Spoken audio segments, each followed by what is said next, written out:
नमस्कार. श्री स्वामी समर्थ. कसे आहात तुम्ही सगळे? आय होप तुम्ही सगळे मस्त असाल. तर बघा, तुमच्यासाठी असा छान असा व्हिडिओ घेऊन आले आहे. तो आता आहे आपला शाकंभरी नवरात्र उत्सव. तर तो उद्यापासून म्हणजे 7 जानेवारी ते 13 जानेवारीपर्यंत आहे. तर हे शाकंभरी नवरात्र कुणाकुणाला माहीत असेल आणि कुणाकुणाला माहीत नसेल. तर बघा, आपण शारदीय नवरात्र, नंतर चैत्र नवरात्र ह्या सगळ्या बघा आपण सेवा करत असतो किंवा आपल्याला माहीत असतात की ह्या नवरात्रामध्ये कुलदेवतेची सेवा केली जाते. ह्या सगळ्या गोष्टी आपण करत असतो.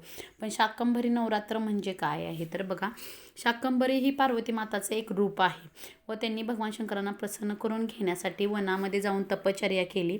या तपश्चर्याला प्रसन्न होऊन भगवान शंकराने त्यांना आशीर्वाद देऊन त्यांचं शाकंभरी नाव पडलं. तर त्यांनी शाकंभरी अवतारामध्ये नाही का, अशा जनतेला नाही का पाणी वगैरे नव्हतं, त्यांना अन्न परत भाज्या वगैरे नव्हत्या, तेव्हा त्यांच्या रूपाने शाकंभरीच्या रूपाने त्यांनी जनतेला नाही का सुख समाधान दिलं व सगळं त्यांना पाणी दिलं, भाज्या पाले वगैरे नाही का दिलं. तसेच त्यांना अन्नपूर्ण माताही मानलं गेलं आहे. पार्वती माता ही अन्नपूर्ण माताही आहे आणि व शाकंभरी देवी ही अन्नपूर्ण माता आहे. तर असं हे शाकंभरी नवरात्र आहे या देवीचं. तर आपण काय करायचं आहे, तर शाकंभरी नवरात्र म्हणजे शाकंभरी ज्यांना देवी आहे तर त्यांच्यात उद्यापासून घटस्थापना वगैरे केली जाते. ज्यांचे कुलदैवत आहेत ते, आणि ज्यांच्याकडे नाही आहेत त्यांनीही सुद्धा आपल्या कुलदेवतेची सेवा करू शकतात. तर याच्यामध्ये आपण काय करायचं आहे, ही शाकंभरी देवी ही अन्नाची पूर्तता, फळभाज्यांची पूर्तता करणारी देवी मानली गेली आहे. म्हणजे ही अन्नपूर्ण माता मानली गेली आहे. तर तुम्ही या दिवसामध्ये जर शाकंभरी देवीची पूजा केली आपण किंवा अन्नपूर्ण माताची पूजा केली तर आपल्या घरामध्ये कधीही अन्नाची, भाज्यांची, आपल्या कोणत्याही गोष्टीची कमतरता भासणार नाही. तर आपण ह्या सेवा केल्या तर शाकंभरी देवीची सेवा केल्यानं आपल्याला अन्नाची नाही का कोणत्याही गोष्टीची कमी भासणार नाही. त्यासाठी आपण आवर्जून तुमच्याकडे शाकंभरी देवीची पूजा करत असाल तर तुम्ही करा किंवा तुमच्या कुलदेवतेची पूजा करा. तर पहिलं काय करायचं आहे, तर बघा आपण कसं चैत्र नवरात्र किंवा शारदीय नवरात्र असं तेव्हा अखंड दिवा प्रज्वलन करतो, तसेच ते एक शुभ मानलं जातं. तसेही तुम्ही या नवरात्रामध्येही तुम्ही अखंड दिव्याचा नाही का अखंड दिव्याची सेवा करू शकता 7 जानेवारी ते 13 जानेवारीपर्यंत.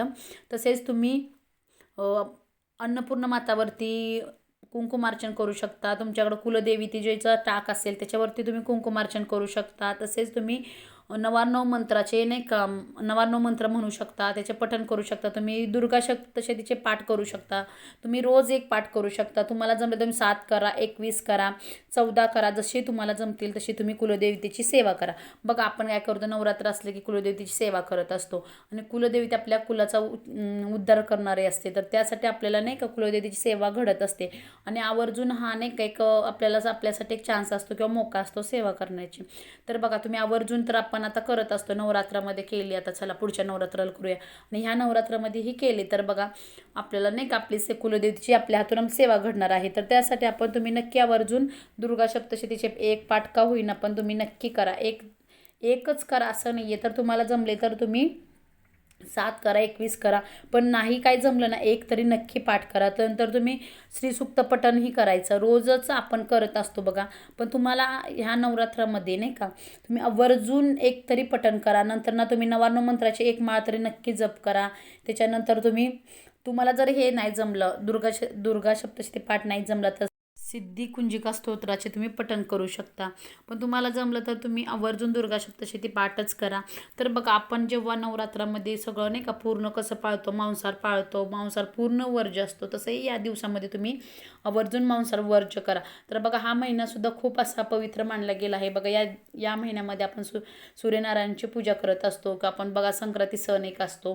त्याच्यानंतर आता आपण बघा ह्या महिन्यामध्ये तुम्ही पूर्ण हा पौष महिन्यामध्ये जर रविवारी जर सूर्यभगवानांना अर्घ्य दिलं तर खरंच आपली जी इच्छा आहे ते आपल्या डबल पटीने आपल्याला त्याचे नाही का पुण्य मिळत असतं किंवा आपण जी सेवा करू त्याचं आपल्याला डबल पटीने पुण्य मिळत असतं, आपल्या मनातली इच्छा पूर्ण होतात. तर तुम्ही आवर्जून ह्या महिन्यामध्ये सूर्याला हे अर्घ्य द्यायचं आहे. तसेच तुम्हाला नाही का आत्ता ह्या नवरात्रामध्ये मांसाहार बिलकुल करायचा नाही आहे.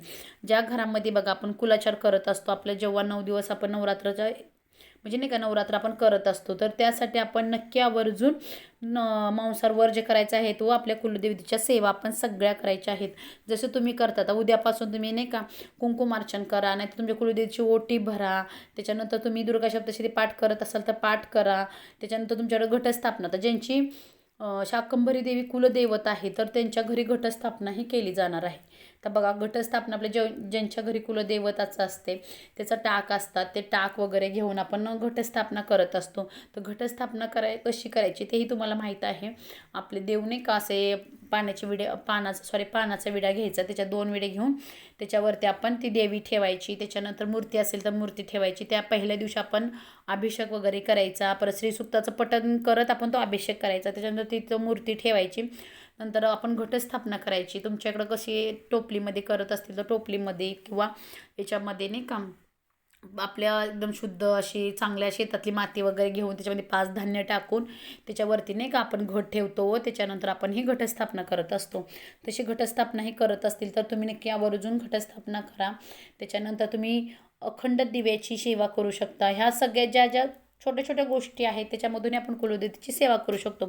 आता तुमच्या इकडं बघा नसतील घटस्थापना पण नाही करणार, तुम्ही अखंड दिव्याचं नाही करणार, तर तुम्ही आवर्जून रोज नवार्णव मंत्राची एक माळ तरी, जमलं तर 11 माळी जप करा रोज.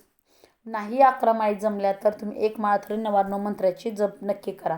तर ह्या गोष्टी का करायच्या आहे तर बघा आपल्या हातून नाही का आपल्या कुलदेवतेची सेवा घडत असते. आता आपल्याला ही बिझी लाईफमध्ये एवढा वेळ नसतो नाही का आपल्याला रोजच्या रोज आपण ही पूजा वगैरे करण्यासाठी. निदान थोडासा वेळ आता म्हणजे ह्या आपल्या नवरात्र उत्सवामध्ये तर आवर्जून आपण हे करायला पाहिजे. तर तुम्ही नक्की आवर्जून ह्या सगळ्या सेवा करू शकता. तर नक्की आवर्जून करा. आणि व्हिडिओ आवडला तर व्हिडिओला नक्की लाईक करा, शेअर करा. चॅनलवर नवीन असाल तर चॅनलला सबस्क्राईब करायला विसरू नका. धन्यवाद.